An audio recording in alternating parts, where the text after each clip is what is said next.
For all their mischief and brilliance, the creators of the Marauder's map, Messrs. Mooney, Wormtail, Padfoot and Prongs, crafted something truly astounding. A magical artifact capable of revealing not only the movements of others within Hogwarts, but also secret rooms and passageways that were otherwise hidden from sight. And yet, a pressing mystery arises. Why does the Chamber of Secrets not appear on the map? A secret as significant and infamous as Slytherin's fabled lair would seem like prime real estate for the Marauder's ingenuity, wouldn't it? To answer this, we must unravel not just the mechanics of the map itself, but the layered history, magic and intent that surrounds both the artifact and the Chamber's concealment. To begin, the origins of the Chamber of Secrets are shrouded in the enigmatic legacy of Salazar Slytherin. Built as a safeguard against those unworthy of learning wizardry, the chamber was sealed beneath Hogwarts by Slytherin himself, accessible only to his heir. This secrecy was no accident. Medieval enchantments placed upon the chamber ensured its defenses matched Slytherin's design and paranoia. The entryway, the mouth of a stone serpent embedded in the girls' bathroom centuries later, was hidden so effectively that even other founders like Rowena Ravenclaw and Godric Gryffindor were unable to uncover it. Crucially, the chamber's concealment relied on Parseltongue, a rare and highly specific magical ability tied solely to Slytherin's bloodline. Without that trait, the chamber would remain impenetrable, no matter how clever or resourceful its would-be explorer. The Marauder's map, while brilliant in its own right, functions as a different sort of magic. Created by 4 exceptionally talented students from the mid-20th century, the map identifies individuals via magical footprints and exposes locations that may otherwise remain unnoticed, including secret passageways like those to Honeydukes and the Shrieking Shack. Yet, the map's purpose lies in enabling mischief, not penetrating ancient warding spells woven by one of Hogwarts' most powerful founders. It wasn't designed to unearth secrets so deeply embedded in the foundation of the school, especially not those magical protections carrying substantial intent to conceal. Consider this. The Marauders were proficient pranksters, but even they couldn't decipher every magical truth hidden within Hogwarts' centuries-old walls. The Chamber of Secrets wasn't merely a hidden room. It was a layered confluence of complex enchantments, centuries-old secrecy, and Slytherin's unique paranoia regarding how it might one day be found. Another contributing factor is the very nature of Parseltongue itself. Parseltongue isn't just a spoken magical language. It's a deeply personal and bloodline-sufficient magic that acts as a key to certain enchantments. When Tom Riddle, Slytherin's heir, opened the chamber during his time at Hogwarts, it was only through his connection to Salazar's bloodline and his ability to wield Parseltongue. No spell could bypass that prerequisite because it wasn't just a question of magical skill, it was genetic. The Marauder's map, as brilliant as it was, simply had no means of interfacing with a secret sealed by such a unique barrier. The map was programmed to reveal hidden locations like classrooms, corridors, and the Room of Requirement, if indirectly stumbled upon, not spaces so deeply intertwined with blood magic. It's reasonable to believe that an artifact like the Marauder's map wouldn't even recognize the existence of a location protected by magic it wasn't designed or equipped to counteract. However, it's not merely about mechanics and magical design. Intent plays a critical role within the world of magic, more so than with almost any other magical artifact. From the perspective of James, Sirius, Remus, and Peter, creating the Marauder's map was an act of rebellion, designed for evading teachers, exploring Hogwarts' hidden passages, and sneaking out after curfew. The map was never intended to reveal all secrets, nor was it a tool for serious investigation. In fact, the Marauders might not have even known the Chamber of Secrets existed at all, given how adept Slytherin's enchantments were at keeping its history in shadow.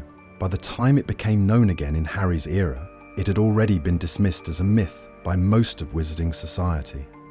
Even Dumbledore, one of the most knowledgeable wizards in history, lacked definitive evidence of the Chamber's reality until Ginny Weasley's possession by Riddle's diary. Another consideration involves the deep interplay between the enchantments that bound the chamber and the sheer age of those enchantments. Hogwarts itself is alive with magic, constantly shifting and responding to unspoken needs. Consider the Room of Requirement, which emerges specifically when called upon by intent.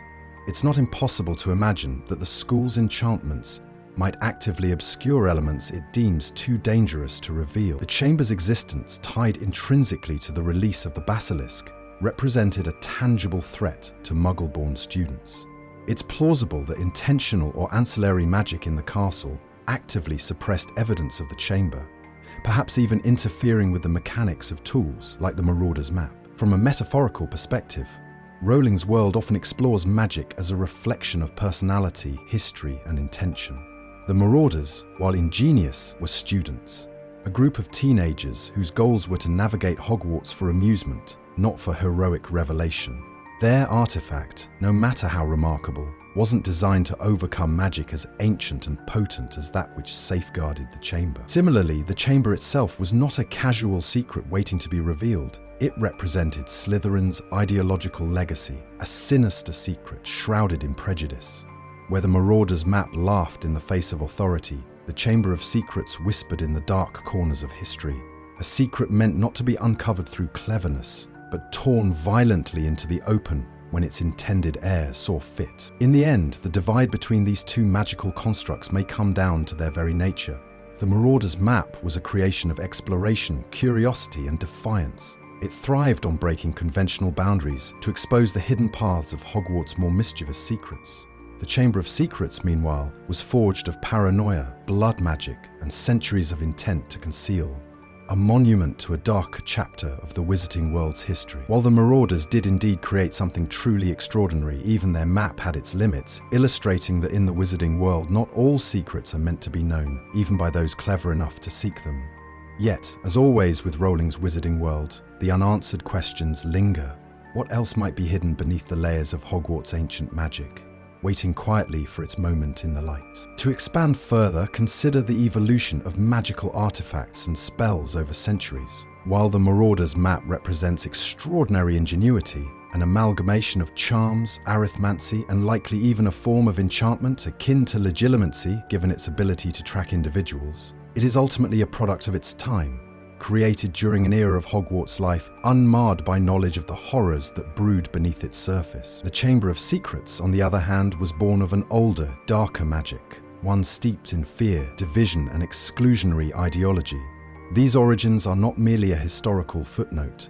They shape the enchantments surrounding the chamber in ways that make it fundamentally distinct from the types of secrets the Marauders sought to uncover. At its heart, the chamber is not just a hidden room, but the embodiment of one founder's mistrust and his readiness to enshrine it in magic so severe that it would endure untouched for centuries.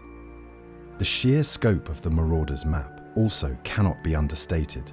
Its magic spans the entire castle, tracking each room, tower, and passage in what is likely a feat of immense spell layering, bound to a single parchment. However, it is worth questioning whether those enchantments work uniformly across all areas of Hogwarts.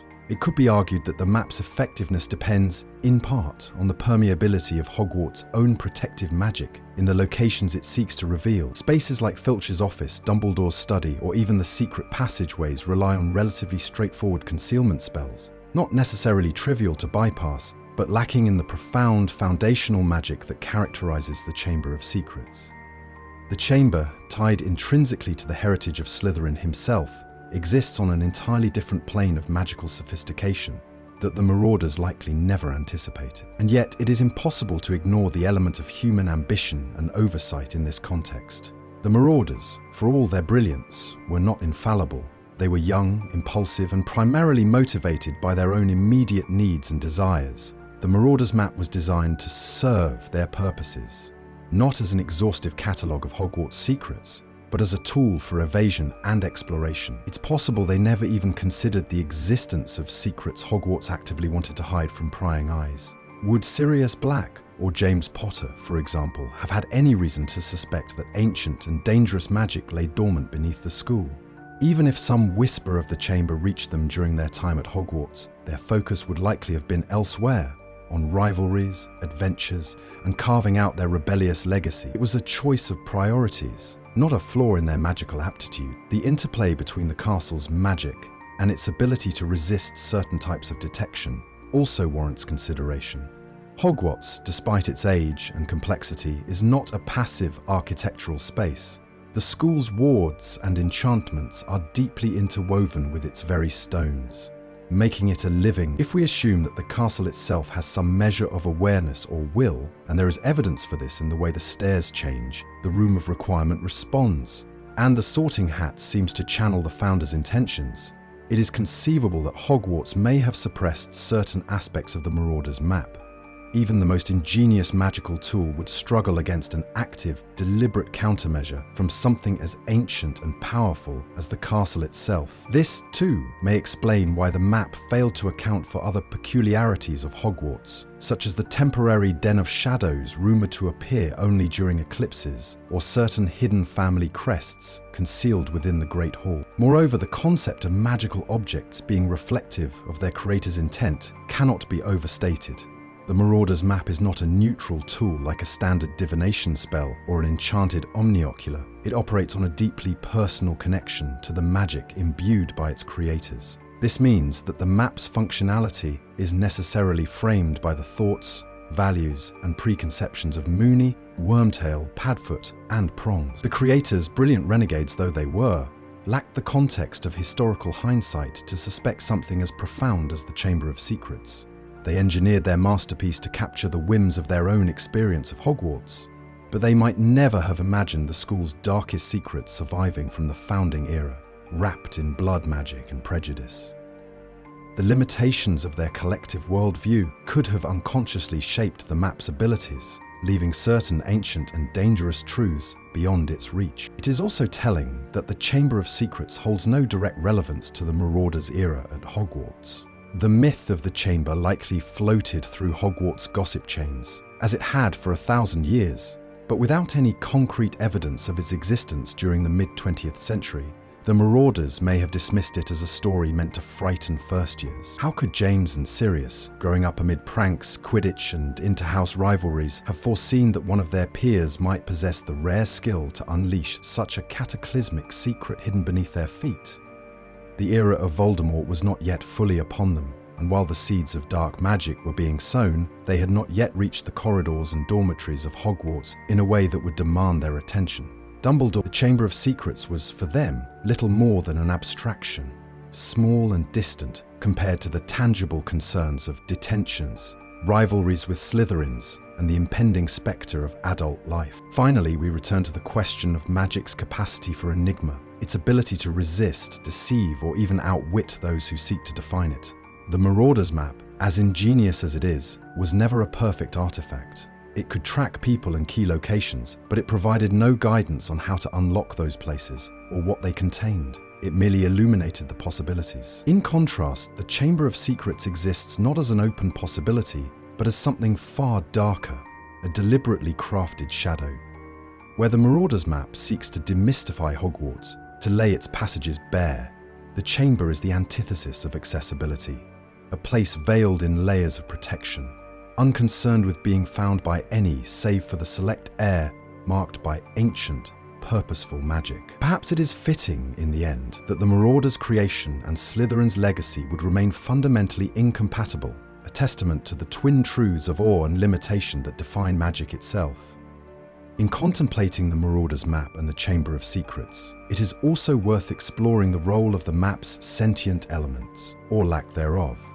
Unlike artifacts like the Sorting Hat or the Mirror of Erised, which have demonstrable awareness and can even communicate in a limited fashion, the map is silent and, to all appearances, reactionary. Its design does not suggest the personality-driven enchantments seen in older magical creations, likely because the Marauders crafted the object with precision and functionality in mind rather than imbuing it with layers of adaptive intelligence.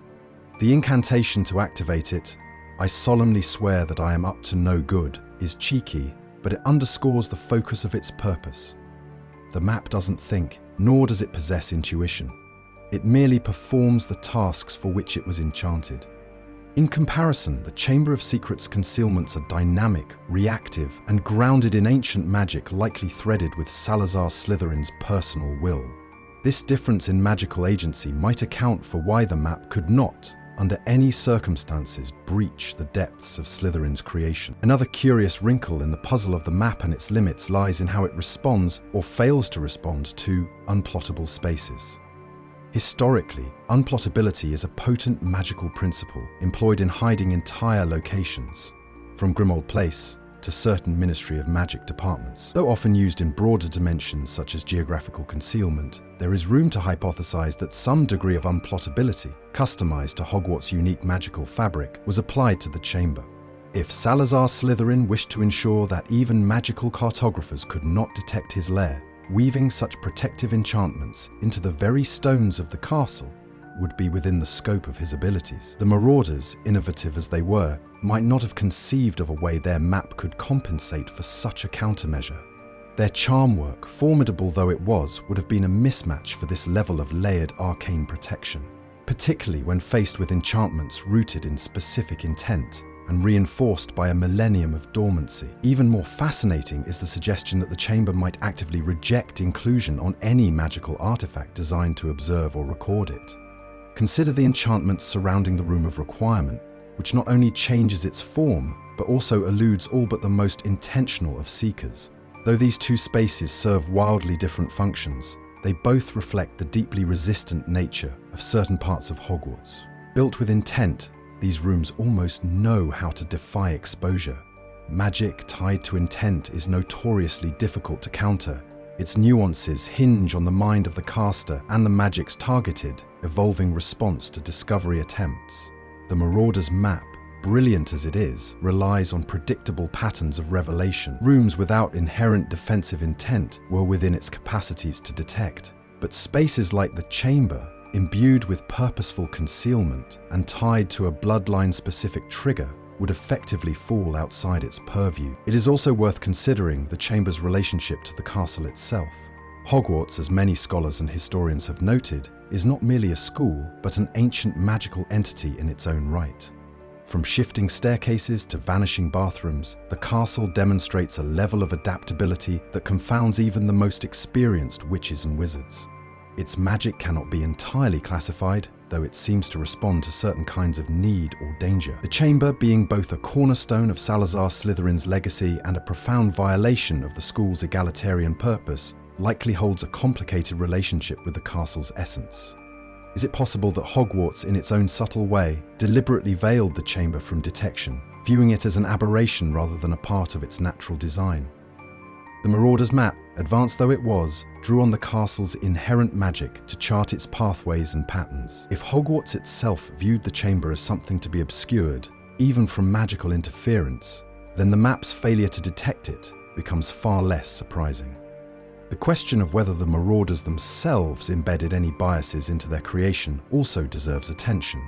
Magical artifacts often carry traces of their creators' personalities and priorities, shaping their utility in unforeseen ways. The Marauder's map, for instance, was undeniably created with fun, mischief, and strategic evasion at its heart. While this intent made the map extraordinarily effective for sneaking out after hours or locating troublesome professors like Severus Snape, it also gave the artifact a defining limitation.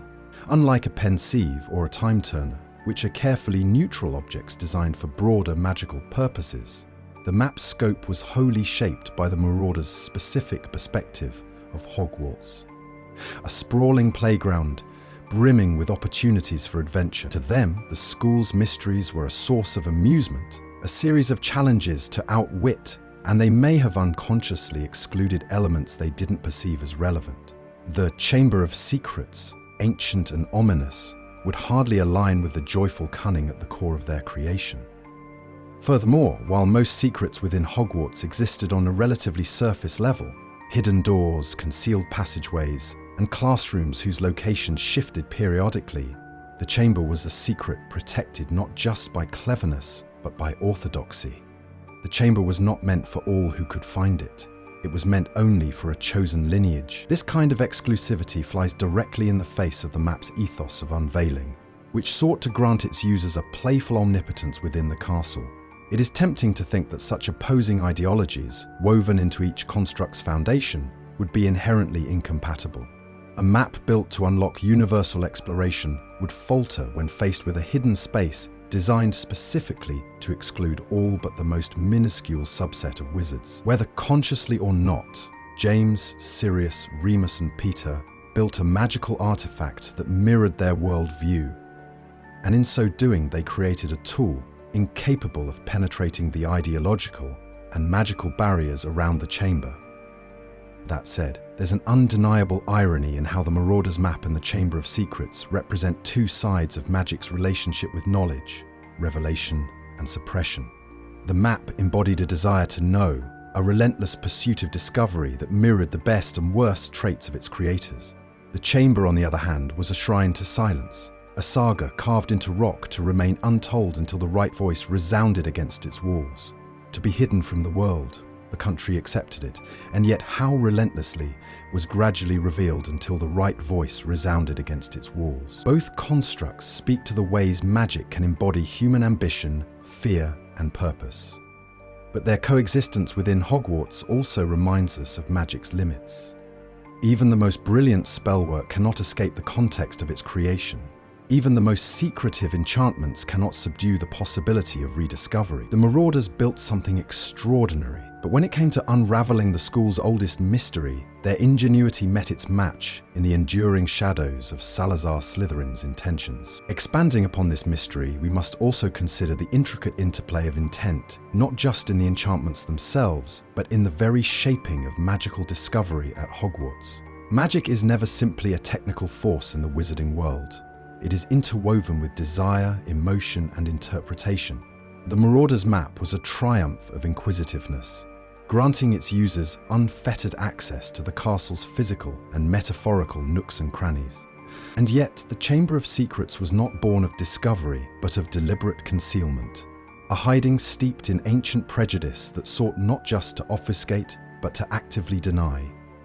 It is entirely possible that the map's magic, calibrated by its creators to delight in unearthing hidden mischief, lacked the nuance or emotional resonance necessary to challenge the boundaries erected by Salazar Slytherin. What the chamber represented: a sanctuary for a dangerous creature, a manifesto of division, and a dark inheritance, may have simply existed outside the emotional and intellectual purview of the Marauders themselves. It is important here to reflect on the curious dynamic between magic and belief. Secrets in the wizarding world often seem to derive their strength not solely from the spells that guard them, but from the mythologies and fears that perpetuate them. The chamber, for much of its existence, was little more than a rumor, a whispered story to unnerve young witches and wizards during late-night conversations in the common rooms. Even the Marauders, whose spellnook and enchantments were designed to challenge authority, may have inadvertently fallen prey to that same skepticism. Creating a map to track every inch of a school they assumed they understood, they might never have considered the plausibility of a myth that even history of magic professors dismissed as unfounded legend. If their magic was shaped by intent, intent was in turn shaped by belief, and few, if any, truly believed the Chamber of Secrets was anything more than a ghost story during their time. Moreover, one particularly fascinating question lies not in why the map could not reveal the chamber, but whether it chose not to, or rather whether its creators saw fit to inscribe some limits into its scope. While this might sound contrary to the mischievous ethos of the Marauders, their map was ultimately a tool of self-preservation. It ensured their pranks could be executed safely, granting forewarning of patrol routes or hidden avenues of escape. But let us suppose for a moment that one or more of its creators might have hesitated over certain findings. After all, we know Remus Lupin was more introspective than his friends, a boy with a deeply ingrained sense of burden and caution due to his lycanthropy. If they did stumble across traces of a mystery as ominous as the chamber, might he or even another Marauder have chosen to downplay or disregard it during the map's creation, reasoning that some doors were better left unopened, knowing what they understood of Hogwarts history and not wanting to court dangers beyond their already precarious defiance of the rules? Such a decision is at least possible. Furthermore, we must consider that the Marauder's map, as formidable as it was, might have possessed a kind of inherent humility in its magical architecture. Unlike artifacts like the Horcruxes or the Basilisk itself, which were intended to achieve eternally unyielding power, the map was infused with more transient and light-hearted intent. Perhaps, in its essence, it lacked the hunger to dominate or overwhelm the forces it encountered, leaning instead toward a symbiotic relationship with the castle. The map, it seems, worked with the existing magic of Hogwarts rather than attempting to break or subvert its rules entirely. This may explain why Hogwarts' deep and ancient enchantments, protections, far older and darker than the Marauders, retained primacy over the map's charms. To detect or penetrate such formidable magic would require a defiance of Hogwarts itself, something even the Marauders might have instinctively avoided, if only because they admired and respected the school, even as they made mischief within its corridors. It is also worth reflecting on the personalities of the Marauders and how their collective imagination shaped the map's limitations. James and Sirius, brilliant but brash, often acted as though the world existed for the taking. Remus, the cautious scholar, likely focused his energies on making the map function without drawing undue attention to the secrets it revealed. Peter's contributions, while less celebrated, were likely grounded in detail-oriented tasks tied to surviving in the shadow of his more illustrious friends. None of them, even with their combined talents, were visionaries concerned with the sinister or the unknowable. Their world was one of pranks, risks, and flouting authority for the thrill of it. They were conspirators, not archaeologists, creators, not conquerors of mystery. The chamber, as something deeper, darker, and laden with implications that went far beyond mere curiosity, lay firmly outside their intended scope. Their map reflected their youthful priorities, omniscient in ways that mattered to them, but blind to the dangers they would have neither sought nor risked. Returning to the chamber itself, it seems clear that its enchantments were never merely passive barriers waiting to be unraveled. The protections surrounding it were sharp-edged, designed not just to elude discovery, but to actively reject intrusion.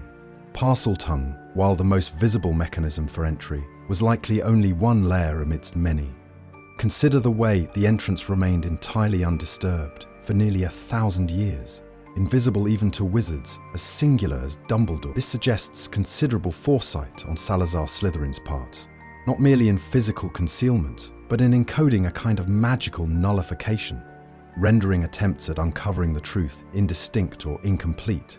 The Marauder's map, clever though it may have been, was likely incapable of integrating such a sophisticated self-defensive construct into his cartography. Even if, by chance, the map could sense the chamber's presence beyond the layers of warding, it may have been designed to register the location as a blank space, an absence rather than something definable. Lastly, the fate of the Marauder's map itself offers us a poetic symmetry in this mystery. Created to defy authority and reveal that which was hidden, the map passed into Harry Potter's hands and served him as both a shield and a guide. Yet even Harry, with all his discoveries and journeys through Hogwarts' magical underbelly, never spotted a sign of the chamber upon using the map. Having spotted a sign of the chamber, he had spotted him. Its creators, brilliant pranksters, mark-makers of their own era, could never have anticipated the forces that would one day converge to open doors they had not even dreamed existed.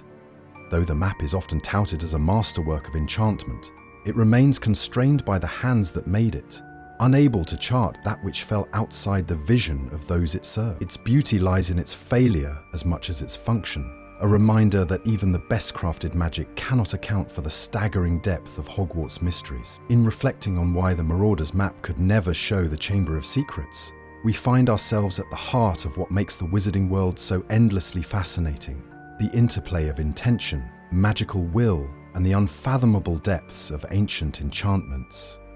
Some secrets, like the Marauders themselves, thrive on discovery and revelry, pushing the boundaries of what magic can reveal. Others, like the Chamber, rest in shadow, shaped by secrecy and protected not just by magic, but by the ancient ethos woven into the castle itself. Together, they form two halves of Hogwarts' essence, each defined as much by their contradictions as by their cohabitation. The Marauder's map, magnificent in its mischief, was never destined to outwit the Chamber of Secrets. In the end, both endure, monuments to the ever-shifting balance of power between the visible and the invisible, knowledge and mystery, light and shadow. Would that we all had our own maps, but may we also respect that some secrets, after all, were never meant to be charted.